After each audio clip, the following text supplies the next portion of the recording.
Bonjour à tous. Donc c'est une petite vidéo en fait pour vous expliquer qu'il faut surtout pas trader cette semaine. Il vaut mieux pas. Il y a une volatilité de dingue qui fait que de toute façon que vous soyez court terme, long terme, moyen terme ou ce que vous voulez, le risque il est trop grand. On peut prendre du risque en trading, mais quand le risque dépasse le gain potentiel, il vaut mieux absolument ne rien faire. Alors pourquoi je parle de volatilité? Tout simplement parce que regardez comme sur ce graphique de la livre sterling qu'on voit juste là, on voit très bien que les trois dernières bougies sont quand même assez méchantes, hein, même les quatre dernières bougies avec le doji, donc c'est bien de ça que je parle. Donc on a un magnifique doji ici qui repousse tous les vendeurs. Ici, là, on a un doji. Donc ça repousse tous les vendeurs. Et après, qu'est-ce qu'on a? Un short squeeze. Donc je me mets à la place de celui qui a vendu là ce point-là. Lui, il doit pleurer de toutes les larmes de son corps. En plus, il s'est mangé à peu près 700 points dans la tronche. Enfin bref. Je voulais tout simplement dire à tous de bien faire attention à protéger votre capital en trading, parce que c'est avec ça que vous vivez quand même, enfin du moins j'espère, et que quand il faut s'arrêter tout simplement. C'est pas parce qu'il va y avoir une news qu'il faut absolument sauter sur l'opportunité. Il y aura sûrement des courtiers qui vont vous dire, allez-y, profitez de la volatilité, il y a de l'argent à se faire, tout ça. Ben, moi, je suis pas d'accord. C'est plutôt, couvrez-vous, sortez de vos positions le plus vite possible, parce que de toute façon, ça va être le bordel, pas possible. Alors, pour info, le Brexit, c'est le 23 juin, c'est jeudi. Donc là, une, deux, trois, c'est là.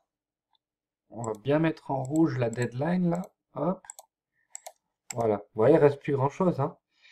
Donc, vous avez la bougie d'aujourd'hui qui est terminée. Il y aura celle du 21, du 22, et à mon avis, celle de la séance du 23, ça va être la séance, quoi. Ça va être la séance de folie, et de toute façon, il n'y a plus vraiment grand-chose à analyser sur les paires Forex ou quoi que ce soit, parce que de toute façon, ça part dans tous les sens. Là, ici, par exemple, pour vous dire à quel point c'est un peu difficile de faire quoi que ce soit en ce moment, euh, voilà, en condition, enfin en temps normal,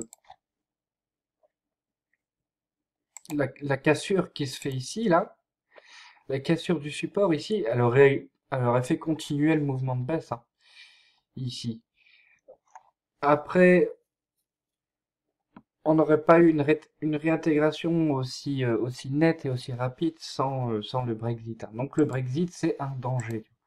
Je le marque bien ici, Brexit égale danger. De toute façon, qu'il y en ait un ou pas, Brexit ou pas Brexit, les, enfin, les participants du marché, eux, ils sont plus ou moins partis. Il y en a qui ont déjà clôturé leur book et puis ils se sont barrés, quoi.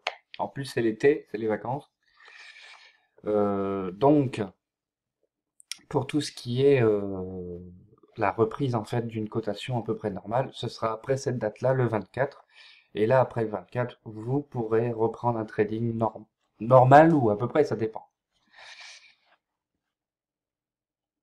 Donc, en tout cas, la chose que je vous dis, tout simplement, c'est protéger son capital. Alors, protéger son capital, ça veut dire ne pas trader quand il faut.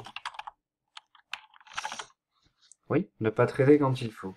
Parce que c'est pas parce que vous tradez que vous allez gagner de l'argent. Ni d'ailleurs, c'est pas parce que vous ne tradez pas que vous allez pas en gagner. Trader, enfin, ne pas trader, c'est aussi trader, comme on dit chez nous. Donc, s'il n'y a pas besoin, s'il n'y a pas cette opportunité qui se présente devant vous, ça sert à rien d'essayer de trader impulsivement. C'est tout, vous laissez passer 3 4 jours, vous allez voir votre famille, vous allez voir n'importe qui, vous allez regarder les matchs de l'Euro 2016, mais en fait, vous allez tout faire sauf trader. Surtout en ce moment. D'accord? Et pour ceux qui tradent, pour protéger son capital, moi je préconise des petites positions. Ça sert à rien d'essayer de faire le gros coup de Wall Street, on voit que ça dans les films. Vous avez plus de chances de vous manger un compte avec un solde négatif, un peu à l'image de FXCM le 15 janvier 2015, avec le franc suisse. Et ça, par contre, le solde négatif, bah, maintenant, tous les brokers le marquent en dessous, hein, vous pouvez perdre plus que votre capital.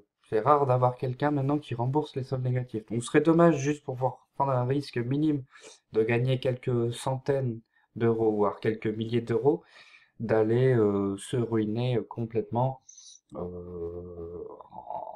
en perdant jusqu'à, je sais pas moi, moins 5000, moins 10 000. Vous voyez? Même avec un stop, de toute façon, le soir du Brexit, les stops, ils serviront à rien. Vous allez avoir un gap, vous allez avoir un manque de liquidité. Donc, je le dis tout de suite, les stops ne servent à rien. Donc, gare aux prises de risque trop élevées. Les stops, ça sert à rien. On l'a vu hein, pendant le tumulte grec au mois d'août 2015. On a vu le DAX le week-end. Tout le monde s'attendait à un méga gap baissier. Ça n'a pas raté. Moins 600 points. Là, je pense que les institutionnels ont compris que ça servait à rien d'être en position. Donc, ça servait à rien d'être en position pour pour les institutionnels, donc ils n'ont pas perdu. Par contre, moi je connais des particuliers qui se sont fait avoir sur cette nouvelle-là et qui y ont laissé leur capital. Donc, le trading, c'est pas un jeu, c'est censé faire fructifier votre capital. Donc, si vous voulez faire fructifier un capital, il faut prendre des risques modérés, tout simplement.